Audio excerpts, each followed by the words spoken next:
안녕하세요, 청년부 여러분.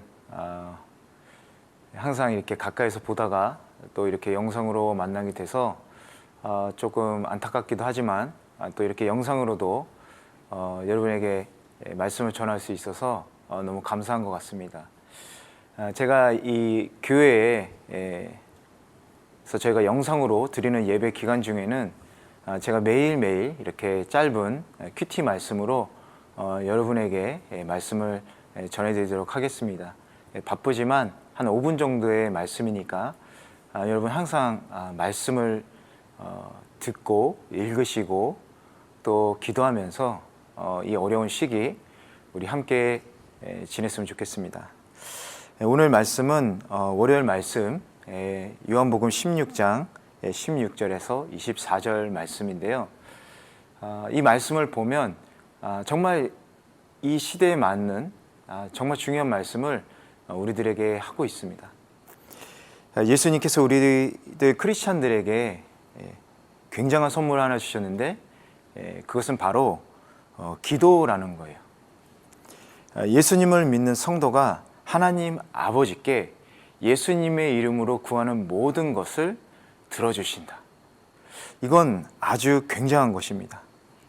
오늘 본문 말씀을 보면 예수님께서 십자가의 죽음 그리고 부활하심과 승천하심에 대해서 예고를 하고 계십니다. 16절 말씀을 보면 조금 있으면 너희가 나를 더 이상 보지 못할 것이다. 그러나 다시 조금 있으면 나를 보게 될 것이다. 보지 못할 것이다. 이것은 십자가로 인해서 예수님이 죽으시지만 다시 나를 보게 될 것이다. 이것은 다시 부활하시는 예수님을 말씀하시는 거죠. 그리고 예수님은 다시 하늘로 올라가게 되시죠. 주님은 떠나가시지만 우리가 아버지 하나님께 기도할 수 있도록 예수님은 우리에게 선물을 주시는 것입니다. 우리들의 죄를 위해 죽으시고 부활하신 예수님, 또 이제 하늘 보좌로 돌아가시면서 우리가 이제 완전히 헤어지는 것이 아니다, 이렇게 제자들을 위로하고 계시는 것입니다. 그리고 이제는 하늘 높은 보좌에서 중보자 되셔서 하나님을 우리랑 연결시켜 주시는 그런 중요한 역할을 하시는 것이죠.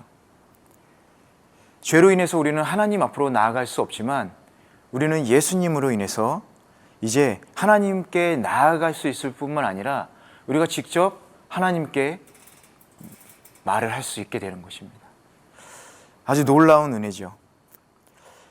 그래서 예수님께서는 제자들에게 19절 말씀 보니까 내가 조금 있으면 너희가 나를 보지 못하겠고 다시 조금 있으면 나를 보게 될 것이다. 부활해서 나를 다시 만날 것이다. 그런데 너희 이 말이 아직도 모르겠니? 이렇게 얘기하는 거죠. 20절 말씀 보면 내가 진실로 진실로 너희에게 말한다. 너희는 울며 애통할 것이나 세상은 기뻐할 것이다. 너희가 슬퍼하게 될 것이나 너희의 슬픔은 기쁨으로 변할 것이다. 이렇게 말씀을 하시는 겁니다. 세상은 기뻐하고 우리가 슬퍼하는 일들 사실은 없습니다. 거꾸로 앞으로 세상이 슬퍼하고 세상이 우리를 더욱더 미워하게 되고 하지만 우리는 더욱더 기쁨과 사랑이 충만하게 되는 그런 일들이 우리에게 벌어지는 것이죠. 우리 21절을 보니까 여인이 출산할 때는 걱정에 잠기게 된다. 진통할 때가 가까웠기 때문이다. 그러나 아기가 태어나면 사람이 세상에 태어났다는 기쁨 때문에 더 이상 그 고통을 기억하지 않는다. 이렇게 써 있습니다. 고난은 기쁨을 위한 준비 과정인 거예요. 저는 아직도 우리 딸이 태어나던 때를 기억합니다. 분만실에서 그 느꼈던 긴장감, 그리고 아기 울음소리가 들릴 때의 그 두근거림, 기쁨, 어떻게 말로는 표현할 수 없는 아주 특별한 체험인 것 같습니다. 실제로 아내는 더 힘들었죠. 10달 동안 인내했고 또 낳을 때 엄청난 고통을 견뎠습니다. 그런데 아기가 태어나자 아내는 아기를 안고 환하게 저를 보면서 웃으면서 이렇게 부위했어요. 이거 아직도 사진을 찍어놨습니다. 기쁨이 고통을 넘어서는 순간이었던 거죠. 여러분, 진정한 기쁨이란요, 언제나 고통 뒤에 숨어 있습니다. 우리에게 고난과 고통이 있다면 앞으로 우리에게 주어질 기쁨, 여러분 그 기쁨을 기대하시기 바랍니다. 그 기쁨은 주님께서 주신 기쁨이기 때문에 누구도 그 기쁨을 빼앗을 수가 없습니다. 여러분, 그 기쁨을 앞으로 많이 누리시기 바랍니다. 여러분에게 혹시 고난이 있더라도, 고뇌가 있더라도 반드시 우리가 주님으로 인해 그 기쁨의 경험을 할 수 있다. 이 믿음으로 오늘 하루 사시길 바랍니다. 마지막으로 보면 23절에 너희가 무엇이든 아버지께 구하면 아버지께서 내 이름으로 주실 것이다 라고 얘기를 합니다. 이것은 이제 선물을 주신 예수님, 우리가 그 기도를 통해서 아버지께 예수님의 이름으로 간구하는 모든 것을 주신다, 이렇게 말씀을 하시는 거죠. 기도의 생활아, 이게 바로 성도입니다. 모처럼 좋은 선물을 주었는데 그걸 창고 안에만 집어넣는다면 그건 선물을 받은 의미가 없죠. 좋은 선물을 받았으면 잘 써야 되죠.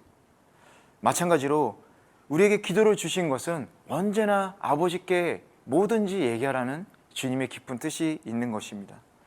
무엇이든 우리의 삶 모든 분야에 걸쳐서 하나님의 도움이 필요할 때면 언제든지 구하며 또 응답을 받을 수 있다라는 것이죠.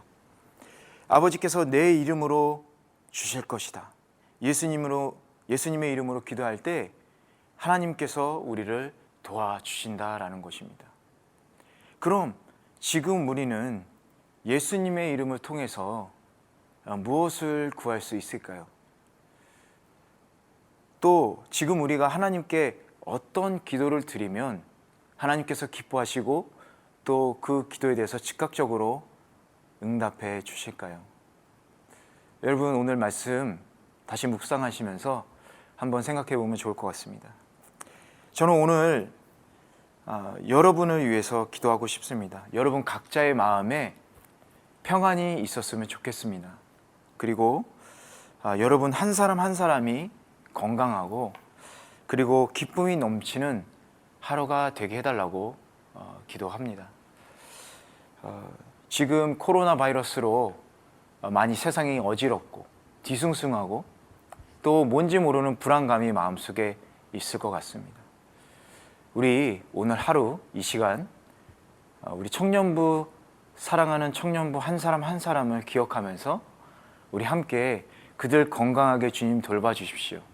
또 그들 마음속에 평안 있게 해주십시오. 그들에게 기쁨 있게 해주십시오. 이렇게 함께 기도했으면 좋겠습니다. 그리고 지금까지 기도에 소홀했던 친구들은 하나님께 다시 열심히 간구하면서 기도의 생활을 했으면 좋겠습니다. 예수님의 이름으로 기도할 때 하나님께서 반드시 우리의 기도를 들으실 줄 믿습니다. 기도하겠습니다. 사랑의 아버지 하나님, 예수님께서 부활 승천하시고 하늘의 높은 보좌에 계시지만 우리를 위해서 언제나 중보해 주시고 또 예수님의 이름으로 기도할 때 우리가 언제나 하나님 아버지께 간구하며 기도할 수 있는 놀라운 선물을 주신 것 감사드립니다. 우리 그 선물 올바로 사용하지 않고 또 제대로 사용하지 않았는데 앞으로 더욱더 기도로 하나님 아버지께 간구하면서 주님의 이름을 부르짖겠습니다. 오늘 하루 우리 서로를 위해서 주님 특별히 기뻐하는 기도 드릴 수 있는 하루 허락하여 주십시오. 감사드리고 예수님의 이름으로 기도했습니다. 아멘.